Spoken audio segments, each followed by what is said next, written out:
नमस्कार। वस्तिष्ठ computer classes की online कक्षा में आप सभी बच्चों का स्वागत है।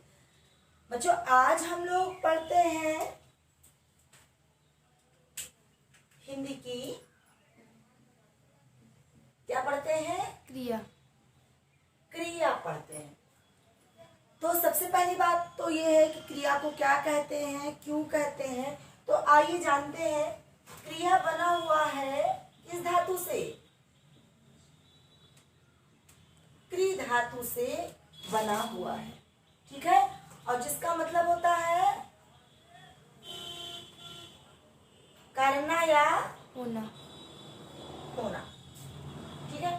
अच्छा, सबसे बड़ी बात, क्री क्या है? धातु है ना, और इसीलिए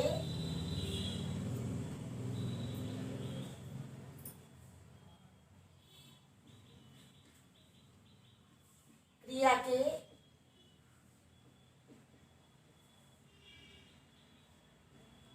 मूल स्वरूप को क्या कहते हैं? धातु कहते हैं।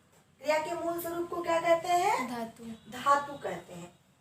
अब अगर कभी भी आप बात आए कि क्रिया के प्रमुख भेद कितने हैं या क्रिया के मुख्य भेद कितने हैं, तो क्रिया के दो प्रमुख भेद हैं, सकर्मक और अकर्मक। सकर्मक और अकर्मक। क्रिया के प्रमुख भेद कितने हैं? दो हैं, सकर्मक और अकर्मक। सकर्मक क्रिया कब होगी और अकर्मक क्रिया कब होगी?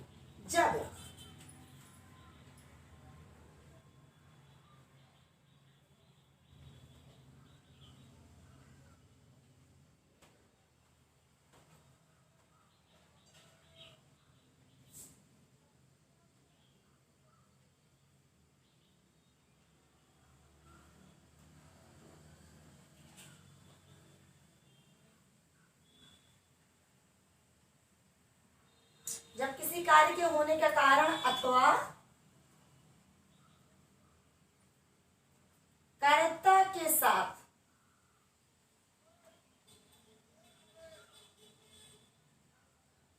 क्रिया के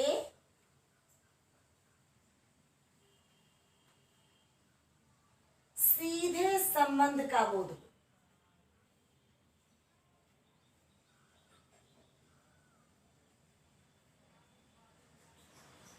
समझ में आ रही है बात?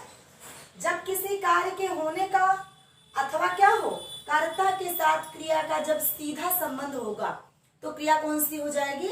सकर्मक क्रिया होगी। यानी कर्ता दिखे और कर्ता के कार्य का प्रभाव उस पे दिखाई पड़े। यानी कोई भी कार्य और कार्य का प्रभाव कर्ता पे क्या पड़ रहा है ये भी स्पष्ट रूप से दिखाई पड़े तो क्रिया कौन सी कहलाएगी? सकर्मक क्रिया कहलाएगी। अब अकर्मक क्रिया किसे कहते हैं? जब क्रिया का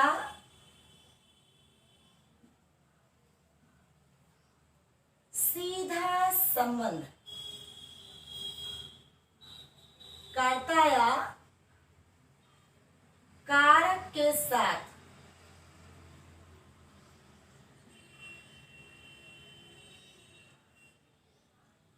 दिखाई ना दे तो उसको क्या कहते हैं? अकर्मक क्रिया।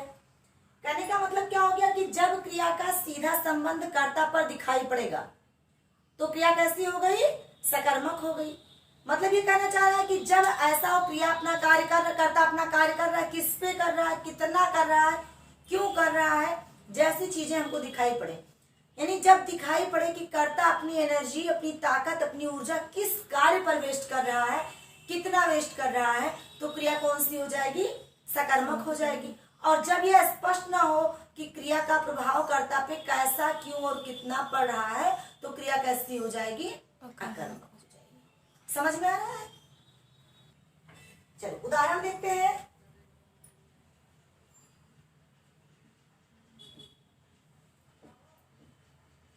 सकर्मक का भी उदाहरण देखते हैं और किसका? अकर्मक का भी उदाहरण साथ साथ देखते चलते हैं। समझ में आ रहा है ना? अब कह दिया जाए चिड़िया पेड़ पर उड़ रही है। चिड़िया कहाँ उड़ रही है? पेड़ पर। वैसे चिड़िया पेड़ पर उड़ेगी? नहीं। नहीं उड़ेगी ना, अब तो गड़बड़ हो गया ना।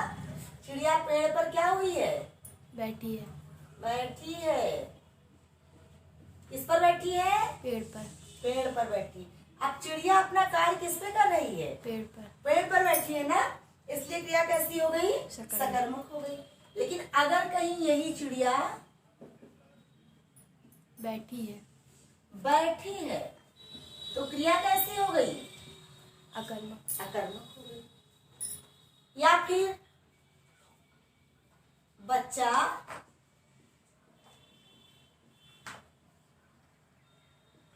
पुस्तक पढ़ रहा है। क्या पढ़ रहा है बच्चा? पुस्तक पढ़ रहा है। अब अगर इधर कह दिया जाए तो बच्चा पढ़ रहा है। बहुत बढ़िया, बच्चा पढ़ रहा है। पढ़ रहा है। अब देखिए यहाँ पता नहीं कि बच्चा क्या पढ़ रहा है, बस पढ़ रहा है, कुछ भी पढ़ रहा है। मान लो पोस्टर पढ़ रहा हो और यहाँ क्या कर रहा है बच्चा? पुस्तक पढ़ रहा है। इसका मतलब पता है कि अपनी अपनी एनर्जी बच्चा कहाँ जो है खर्चा कर रहा है, वो स्पष्ट रूप से पता चल रहा है। और यहाँ तो अंदाजा लगाया जा सकता है। पुस्तक पढ़ रहा होगा, अपने मन में पढ़ रहा होगा, जादू पढ़ रहा होगा, कुछ भी पढ़ रहा होगा। समझ में आ रहा है ना? अच्छा,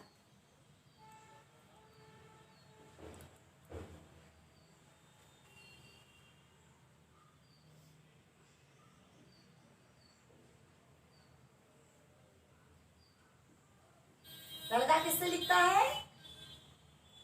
किससे लिखता है लड़का? पेन से या कलम से लिखता है। और इधर इधर अगर कह दिया जाए लड़का लिखता है। लड़का लिखता है। लिखता है। हो गया। यहाँ क्या हुआ? कर्ता के कार्य का प्रभाव पड़ा। किस पे? कर्म पर। और यहाँ क्या हुआ? कर्ता के द्वारा कार्य का प्रभाव नहीं पड़ा। नहीं पड़ा। किस पर? कर्म। कर्म। तो सकर्मक और अकर्मक समझ में आ गया? पक्का? चलो आगे बढ़ते हैं। चलिए, अच्छा, अब क्रिया के मुख्य भेद हम लोगों ने अभी भी देखे हैं। मुख्य भेद कितने हैं? दो। अब जब कभी बात आएगी क्रिया के गौड़ भेद कितने हैं, तो क्रिया के 6 अतिरिक्त या गौड़ भेद हैं। वैसे आप लोग एक चीज भी जानिएगा, ये दोनों एक दूसरे का क्या है? विलोम है। मुख्य का विलोम क्या होता है? गौड़ होता है। समझ रहे हैं? तो अब बात करते हैं क्रिया के गौड़ भेद कौन कौन से हैं। तो इसमें सबसे पहली क्रिया, गौड़ भेद की पहली क्रिया कौन सी क्रिया? संयुक्त क्रिया। ठीक है। अब संयुक्त क्रिया किसे कहते हैं? ठीक है, तो संयुक्त क्रिया हम लोग कब कहेंगे? कि जब दो क्रियाएं यानी आपस में क्या हो? दो अलग अलग धातुओं की दो क्रियाएं हो। दो धातु होना चाहिए। जब दो धातुएं दिखाई पड़े तो क्रिया कौन सी हो जाएगी? संयुक्त क्रिया हो जाएगी। बहुत सारे बच्चे धातु का मतलब नहीं समझ पा रहे होंगे कि धातु किसे कहते हैं। तो स्टार्टिंग में भी हमने आपको बताया है क्रिया का मुख्य स्वरूप ही क्या कहलाता है? धातु कहलाता है। कुछ बच्चों ने पढ़ा भी होगा जैसे पठ धातु। अब पठ धातु से पढ़ना भी हो सकता है, ठीक है, या फिर रटना भी हो सकता है, या फिर याद करना भी हो सकता है, या फिर क्या होता है? पुस्तक को देखना भी हो सकता है। ठीक है। तो अब क्या करते हैं भाई? एक ही चीज है पढ़ना, और पढ़ना से तमाम सारी चीजें हो गई। धातु कौन सी? अकेली एक पठ धातु। या फिर बात कर लिया जाए गम धातु की, तो गम धातु से दौड़ना बनता है, भागना बनता है, जाना बनता है, चलना बनता है, आ जाना भी बनता है। लेकिन धातु कौन सी? गम धातु। तो ये कह रहा है कि जब आप धातुएं कितनी हो? दो धातुएं क्या बना रही हो? क्रिया। दो क्रिया बना रही हो तो उसको क्या कहते हैं? संयुक्त क्रिया कहते हैं। जैसे एक बहुत आसान सी ट्रिक है इसकी, इसके लास्ट में चुका है, चुकी है, चुकी है लगा होता है। जैसे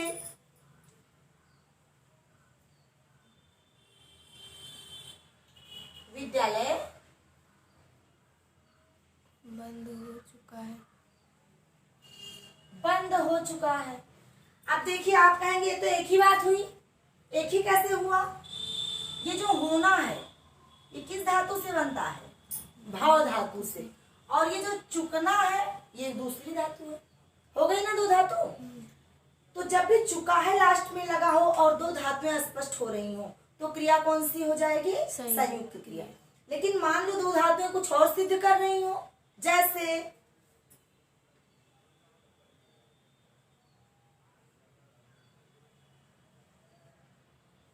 बच्चा पढ़ता,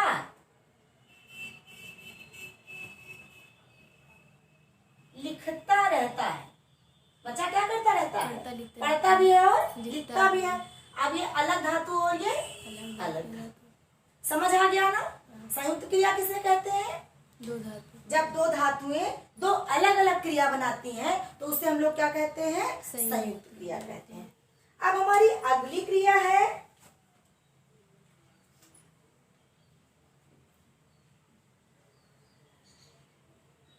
अगली क्रिया कौन सी है? अगली क्रिया कौन सी? आवाज नहीं आई। कौन सी है क्रिया? नाम धातु क्रिया। ठीक। अब ये देखो नाम, अब हम लोग देखेंगे वशिष्ठ कंपटीशन क्लासेस के पिछले वीडियोस को जब आप लोग देखेंगे तो उसमें हमने संज्ञा पढ़ाया है और आपको पता लगेगा संज्ञा में खास बात किस चीज की होती है? नाम का ही पूरा मैजिक होता है ना? तो जब नाम से बनी हुई धातु अथवा क्रिया हो, और नाम से इसका मतलब संज्ञा से, तो जब संज्ञा अथवा विशेषण से बने हुए शब्द हो तो क्या हो जाएगा? नाम धातु क्रिया हो जाएगा। इसका भी एक ट्रिक क्या है?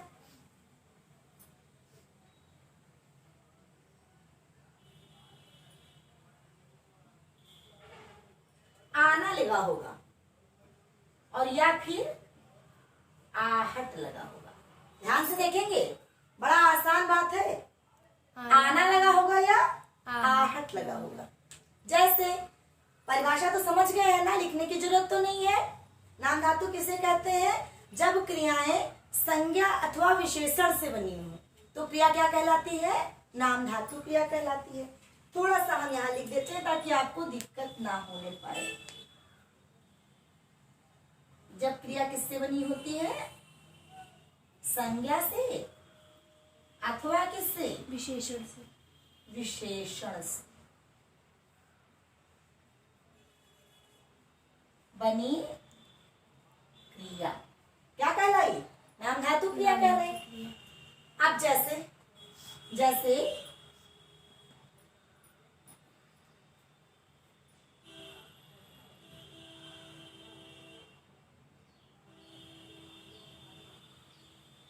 उसने राम की जमीन क्या कर ली? हथिया ली। Very good. समझ में तो आ रहा है ना? अब हाथ हमारा हो गया संज्ञा और क्या कर लिया? हथिया लिया। यानी अगर खाली भी क्रिया लिखी हो तो क्या हो गया? हथियाना हो गया। यहाँ नाम धातु क्रिया कौन सा? हथियाना। समझ में आ गया? चलो अगला एक और लिख के देखते हैं। जंगल में क्या हो रहा है? क्या हो रहा है? सरसराहट हो रहा है। हो गया। अभी नाम धातु कौन सा? सरसराहट। समझ में आ गया? चलो आगे बढ़ते हैं। चलिए हमारी अगली क्रिया है कौन सी? प्रेरणार्थक क्रिया। आई बात समझ में? अभी इसका भी ट्रिक है। नाम धातु का ट्रिक था आना और आहट, तो इसका ट्रिक है वाना। ठीक है? या फिर वाया।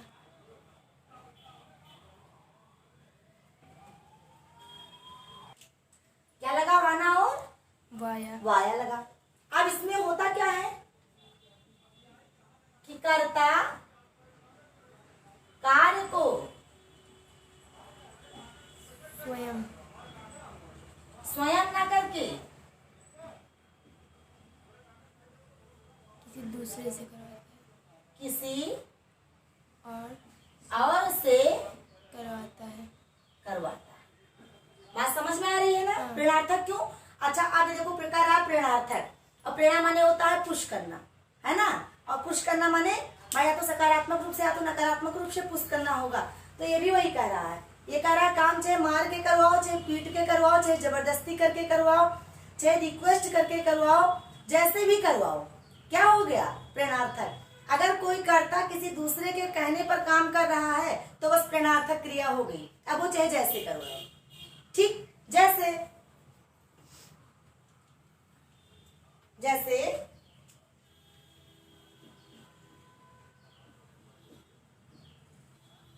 शिक्षिका ने बच्चे को गृह कार्य दिया, गृह कार्य करवाया। अब चाहे डंडा लेके पिटाई की हो तब बच्चा किया हो गृह कार्य, कोई मतलब नहीं। बात तो क्या है, बच्चा अपना गृह कार्य किसके कहने पर पूरा किया? शिक्षिका के कहने पर पूरा किया। और ऐसे में क्या हो गया? प्रेरणार्थक क्रिया हो गई। या फिर मरीज ने डॉक्टर से कहकर इलाज करवाया। क्या करवाया? इलाज करवाया। समझ में आ गया? तो 3 क्रियाएं हमारी हो गई, 1 2 और 3। संयुक्त पढ़ा, नाम धातु पढ़ा, और तीसरा कौन सा? प्रेरणार्थक पढ़ा। अब हम चलते हैं चौथी क्रिया की ओर, और इस चौथी क्रिया का नाम है, कौन सी क्रिया? पूर्वकालिक क्रिया। यथा नामो तथा गुण। इसकी परिभाषा क्या है कि जब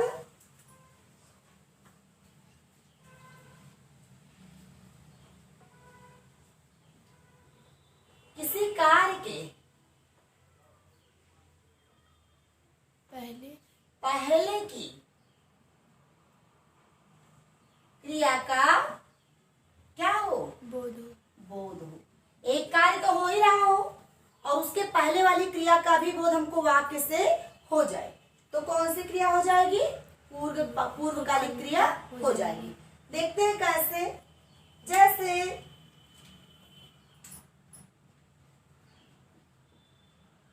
मोहन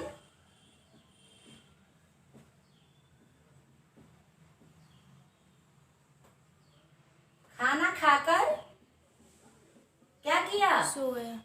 लेकिन ध्यान देंगे, अभी हम कह रहे हैं मोहन ने खाना खाया, है ना, और फिर सोया है।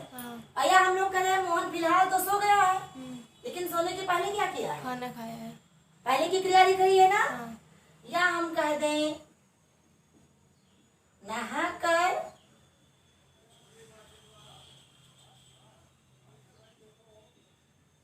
भोजन करना चाहिए। अब देखो हम क्या कह रहे हैं, हम कह रहे हैं पहले नहाना चाहिए और फिर भोजन करना और फिर भोजन करना चाहिए, या फिर भोजन तो करिए लेकिन उसके पहले क्या करिए? नहाइए। बात समझ में आ गई? आगे बढ़े। हमारी अगली क्रिया का नाम है, क्या नाम है? द्विकर्मक क्रिया नाम है। द्विकर्मक है ना? द्विकर्मक। तो ये क्या कह रहा है कि जब किसी वाक्य में क्या हो रहा हो? दो क्रिया और या फिर क्या हो? दो कर्ता। कौन सी क्रिया हो जाएगी? द्विकर्मक क्रिया हो जाएगी। जैसे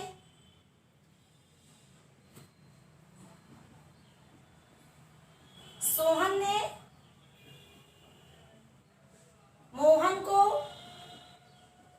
क्या कर दिया? थप्पड़ मारा।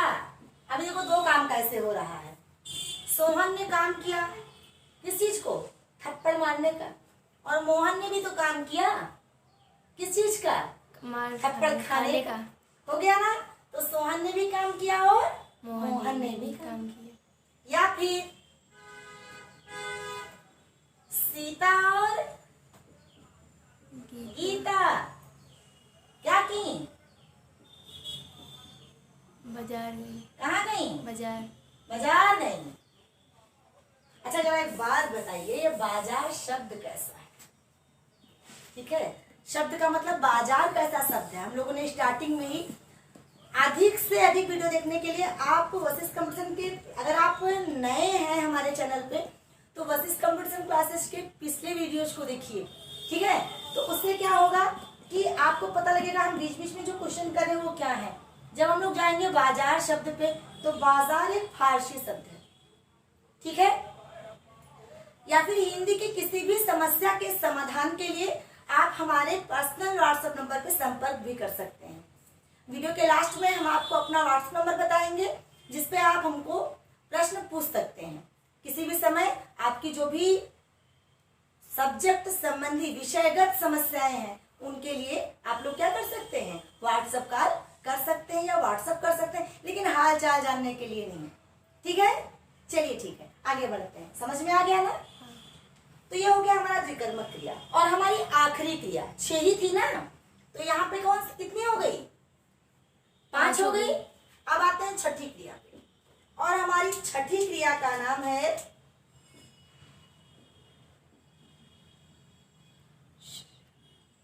क्या नाम है? सहायक क्रिया। सहायक क्रिया नाम है। समझ रहे हैं? सहायक क्रिया बिल्कुल वैसी ही जैसी इंग्लिश में होती है।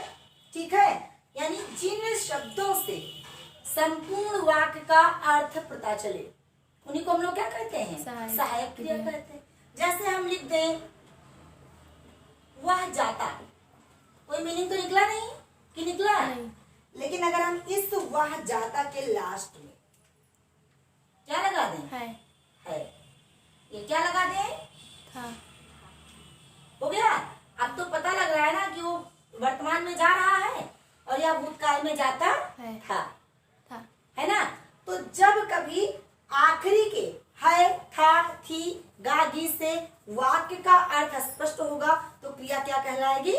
सहायक क्रिया कहलाएगी। एक और उदाहरण लिख लेते हैं।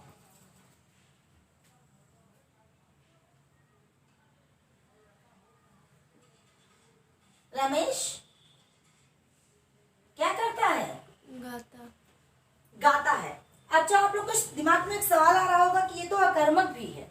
एकदम सही है, ये अकर्मक भी है, अकर्मक का एक हिस्सा भी है। लेकिन चूंकि यहाँ हम लोग पूछ क्या रहे हैं, क्रिया के गौड़ भेदों की चर्चा कर रहे हैं, तो प्राथमिक भेद की चर्चाओं से यहाँ कोई मतलब नहीं। समझ रहे हैं?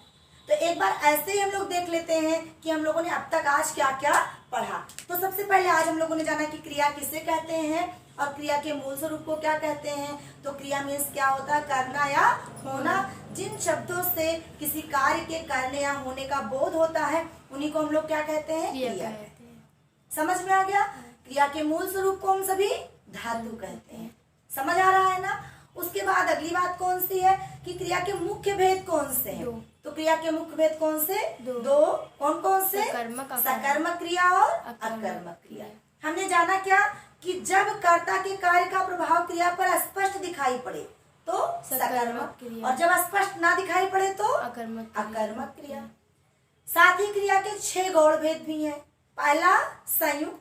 संयुक्त की खासियत कि जब क्रिया में 2 धातुएं 2 क्रिया बना रही हो तो संयुक्त हो गया।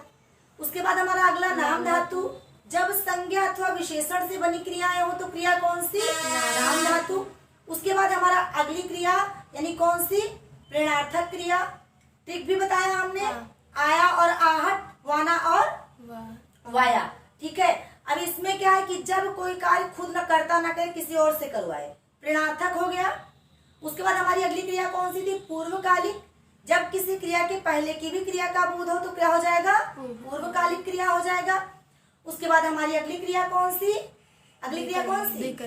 द्विकर्मक। जब किसी क्रिया में 2 क्रियाएं अथवा 2 कर्ता दिखाई पड़े तो क्रिया कौन सी? द्विकर्मक। लेकिन धातु कौन सा? एक ही। ऊपर संयुक्त में धातु कितने थे? 2 थे। और आखिरी सहायक क्रिया जब है, था, थी, थे से हम लोगों को वाक्य का अर्थ भेद पता चले तो क्रिया कौन सी हो जाएगी? सहायक क्रिया हो जाएगी। बच्चों, क्रिया चैप्टर खत्म हो चुका है। और संभवतः आप सभी लोग क्रिया को आज अच्छी तरीके से समझ भी पाएंगे। मेरी पूरी कोशिश रहती है हमेशा ही कि आप हमारे पढ़ाए गए टॉपिक्स को बहुत ही अच्छे ढंग से समझ पाएं। मानव स्वभाववश यदि कभी कोई त्रुटि रह भी जाती है तो आप प्लीज हमको कमेंट करके, पर्सनल कमेंट करके अपने सुझाव हमको जरूर दें। वीडियो में क्या कमी रह गई, आगे क्या सुधार होना चाहिए। आप लोगों को वीडियो अच्छे लग रहे हैं अथवा वीडियो अच्छे नहीं लग रहे हैं, आप लोग वीडियो जरूर देखें, शेयर भी करें, साथ ही बेल आइकन भी बजाएं और क्या करें कि नीचे कमेंट बॉक्स में कमेंट भी जरूर करें, ताकि उससे क्या होगा, आप लोग के देखने से, आप लोग के कमेंट करने से हम लोगों का, हमारा पर्सनली जो लाभ है वो क्या है कि इससे क्या होता है कि हमारा जो आत्मविश्वास है, जो आत्मबल है, वो क्या करेगा, दिन प्रतिदिन आप लोगों के सामने आने के लिए बढ़ेगा और हम नित्य ही नए टॉपिक्स, नए विषय के साथ आपके साथ अपने अनुभवों को शेयर करते रहेंगे। तो बच्चों, क्रिया तो समाप्त हो गई है। क्रिया के बाद एक बड़ा छोटा सा टॉपिक है, बहुत छोटा सा चैप्टर होता है वाच्य। प्रायः संस्थाओं में वाच्य चैप्टर को छोड़ दिया जाता है छोटा होने के नाते, और लेकिन पेपर के लिए तो इम्पोर्टेंट है ना, परीक्षाओं के लिए बहुत ही इम्पोर्टेंट है। तो चलिए अभी इसी समय थोड़ा सा क्या हो गया, हम लोग की और आपकी बातचीत भी हो गई। जो हमारे पढ़ाने की शैली है, बीच में बातचीत करने से क्या होता है कि जो आप अभी तक पढ़ के बोर हो रहे थे, थोड़ा सा दिमाग हट गया वहां से। चलिए फिर से वापस आ जाइए अपने स्थान पे और हम पढ़ते हैं वाच्य। तो आइए बच्चों, हम लोग क्या पढ़ते हैं, वाच्य। वाच्य पढ़ते हैं। तो अब सबसे पहली बात फिर से आई कि वाच्य किसे कहते हैं। ठीक है, किसे कहते हैं, वाच्य। तो वाच्य किसे कहते हैं, वाक्य के स्वरूप को स्पष्ट करने वाला तथ्य क्या कहलाता है, वाच्य। वाच्य कहलाता है। यानी जिनसे हमें पता चले कि वाक्य की स्थिति क्या है, उसको हम लोग क्या कहते हैं, वाच्य। वाच्य कहते हैं। वाच्य 3 प्रकार के होते हैं। पहला कौन सा, कृत्य।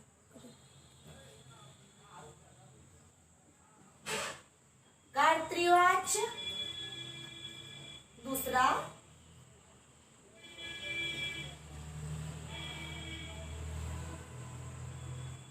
भाववाच्य, कर्मवाच्य, और तीसरा कौन सा,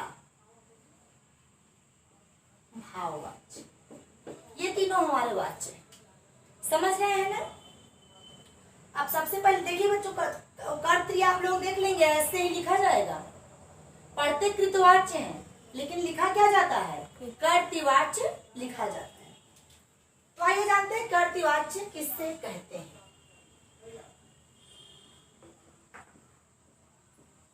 जब वाक्य में कौन प्रधान हो, कर्ता प्रधान हो।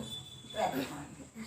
यानी अगर कर्ता हट जाए तो वाक्य का अर्थ भी खत्म हो जाए, तो ऐसे वाच्य को हम लोग क्या कहते हैं, कर्तृवाच्य कहते हैं। चलो चेक करते हैं कैसे।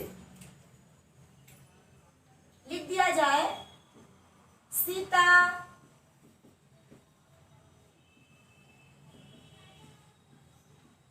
पुस्तक पढ़ती है। पुस्तक पढ़ती है, पता लग गया। अभी सीता क्या पढ़ती है, पुस्तक पढ़ती है ना। लेकिन अगर इस सीता को हम लोग गायब कर दें, अभी क्या लिखा है, पुस्तक पढ़। अब तो दिमाग में आ गया कौन पढ़ रहा है, क्या पढ़ रहा है, क्यों पढ़ रहा है, आ गया ना।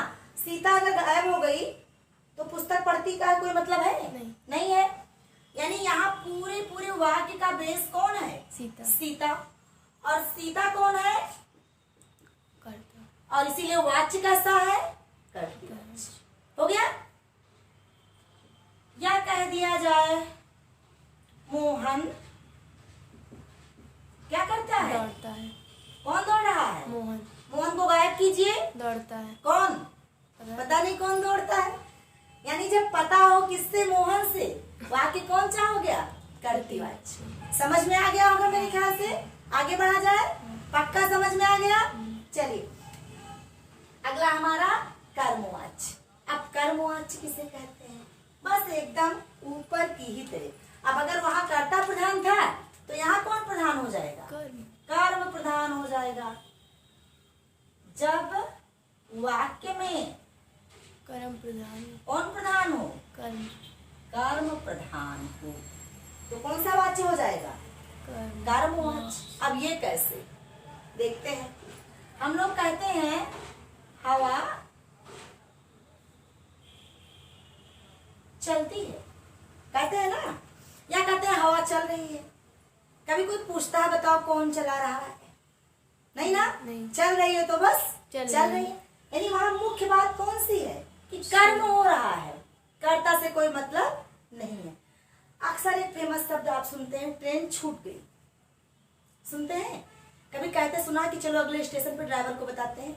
नहीं। नहीं ना, क्योंकि हमको वहां ड्राइवर नहीं मुख्य है। मुख्य तो कौन है? ट्रेन। ट्रेन आ गई, ट्रेन चली गई, ट्रेन रुक गई, कर्ता से कोई हमारा खास मतलब नहीं है। या एक शब्द आता है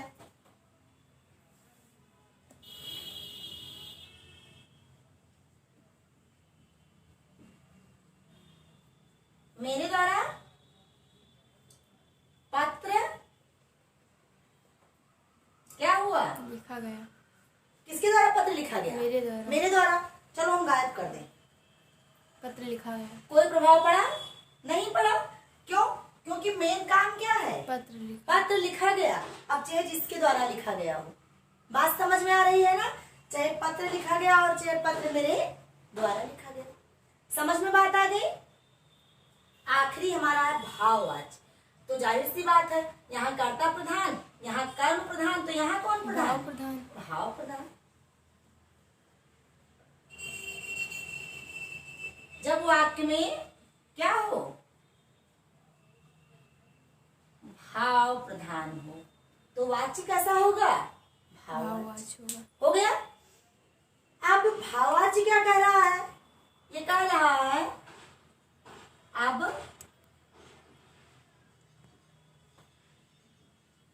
बैठा नहीं जाता।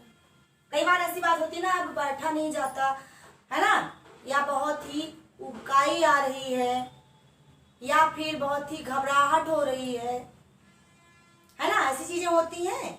या फिर क्या हो रही है? बहुत गर्मी हो रही है ना। तो क्या ऐसे में क्या पता लग रहा है? फीलिंग पता लग रहा है ना।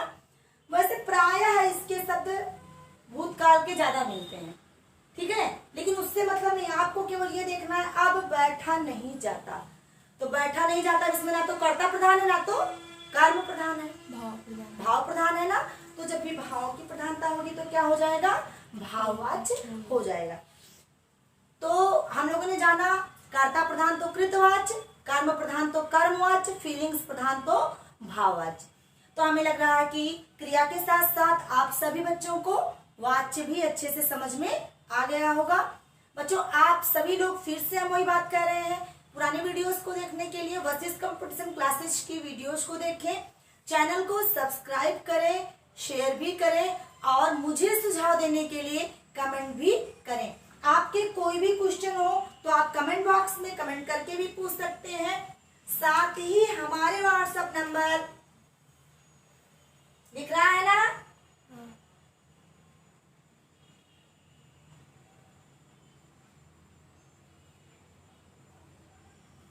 पर व्हाट्सएप करके, फोन करके भी अपने क्वेश्चंस को, अपनी शंकाओं के समाधान हमेशा कर सकते हैं, ठीक है। तो चलिए ठीक, मिलते हैं हम लोग अपने अगले वीडियोज में, और तब तक के लिए आप लोग वीडियोज को खूब देखें, खूब शेयर करें, और जैसा भी आपको समझ में आए हमको जरूर बताएं। तो धन्यवाद।